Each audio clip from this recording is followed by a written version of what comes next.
சாட்டை துறைமுருகம்ல என் கால் செருப்புக்கு வருவானா? அவர் உங்களை பத்தி ஒண்ணு பேசியிருக்காரு. வெட்டி வீசி எறிகிற நகத்துக்கு வருவானா? அவர் என்ன பற்றி பேசுறதெல்லாம் நீங்க எனக்கு சொல்ல வேணாம். விஜயை பத்தி பேசுறதுல எவனுக்கும் தகுதியே கிடையாது. சாட்டை துறைமுகம் ஒரு பரதேசி பேசுறாங்க, அதை பத்தி இவர் பெரிய ஆண் மகன் மாதிரி பேசிட்டு இருக்காங்க. கலைவாண அரங்கம் தெரியுமா? அந்த கலைஞருக்கு பேனாசிரியர் உடைப்புன்னு சொல்லுவாங்க. பேனாசிரியர் வைக்க போட்டு ஒரு கருத்தை நடத்துறாங்க. பேனாசிரியர் வைக்கிறோம் வேணாங்க. அப்ப சீமான கூட நம்ம நிக்கிறோம். இப்ப விதமா பேசுறான் சாட்டை துறைமுருகன். அங்க திமுக எல்லாம் ஒன்னா சேர்ந்து பிள்ளை பண்ணிட்டான். அவன் வந்து பேசுறான் அதை பத்தி. கூலிக்கு மாறாடிகளுக்கும் உண்மையா பேசுற வித்தியாசம் இருக்குல்ல. அவர் கால கட்டாத பேசக்கூடாது. சும்மா நீங்க மீடியா யூடியூப் இருக்குன்றதுக்காக ஓர பேசக்கூடாது. ஒரு அளவு தான்.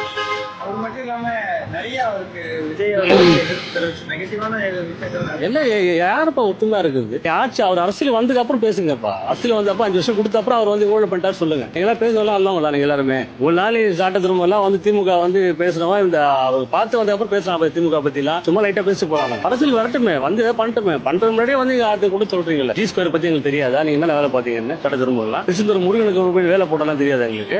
பேசலாம் அளவுக்குதான். 1.5 கோடி ரூபாய் ஆகுறாங்க. ஒப்பம் கட்டுவானா ஓத்தா கட்டுவாங்க.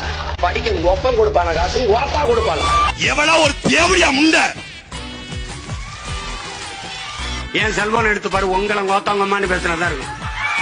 எடுத்தோன்னா பாரு. மாவட்டத்தில் பாட்டி கொடுத்த பையன் திமுக அதிமுக பாட்டி கொடுத்த பையனா கூட்டு கொடுத்த பையனா ஊருக்கு நான் வெளிப்படையே சொல்லுவோம்ல. பைத்தியக்கார பொண்ணு பைத்தியக்கார பையன் மகனே முட்டா